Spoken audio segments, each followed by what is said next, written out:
delivery சரியில்லை அப்படியே இப்படி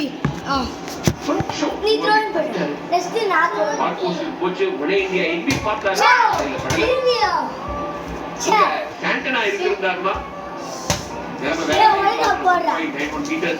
கைட்ட பயன்படுத்தி அதுவும் நீங்க டிஃபரெண்டா ஹிட் அந்த டைமிங் சென்ஸ் கரெக்டான சமயத்துல இருக்குவாங்க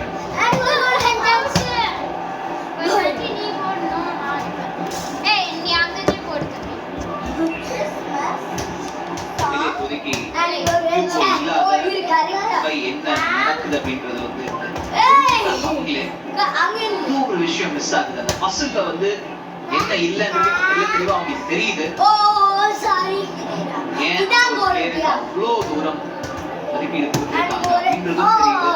லீக்லயே அதிகமான ஒரு கிரியேட்டிவான ஒரு பிளேயரா டீம் வந்து இப்போதைக்கு நம்பர் 1 பொசிஷன்ல இருக்காங்கன்னா அவர்தான்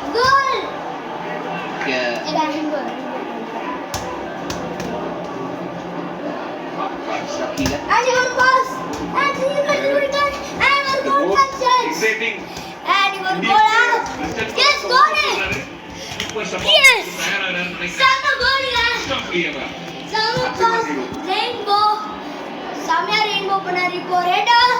அண்ட் பேக் பாஸ் மாதிரி ஒரு ரெயின்போ போட்டு வரும்போது மத்தவங்க டயர்டா இருக்கும்போது பேசும்போது மாத்தி கொண்டு போக முடியும்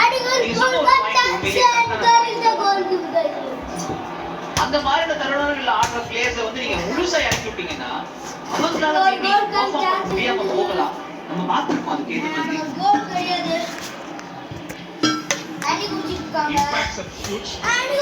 எதிரணியர் டயர்ட் ஆகும்போது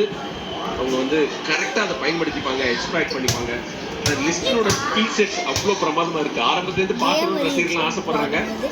பட் மனோலோ மார்க்கஸ் வந்து தம்பி நீ எங்களோட அசெட்டு அப்புறம் தான் இறக்குவோம் அன்லீஷ் பண்ணுவோம் ஒரு ஆஃப் டயத்துக்கு அப்புறம் முடிவு பண்ணியிருக்காரு அது பலன் கொடுத்துட்டு இருக்கு ஏன்னா அவர் ஸ்டார்ட் பண்ண மேட்ச் நல்லா விளையாடல கௌதம் அவரோட பேசும்போது ஆமா ஸ்டார்ட் பண்ணணும் தான் ஆசை அப்படின்னு சொன்னாரு பட் என்ன கோச் சொன்னாலும் நான் கேட்பேன் இதை டிப்ளமேட்டிக்கா பதில் சொல்லியிருந்தாரு கண்டிப்பா நீங்க இந்த மீட்டர்ஸ் ஓடுற ஒருத்தரை வந்து கூட்டு போய் மேரத்தான் ஓட வைக்கிறது பெரிய வித்தியாசம் தான் 40 நிமிஷத்துல சூப்பரா ஆடினா சந்தோஷம்ன்றதா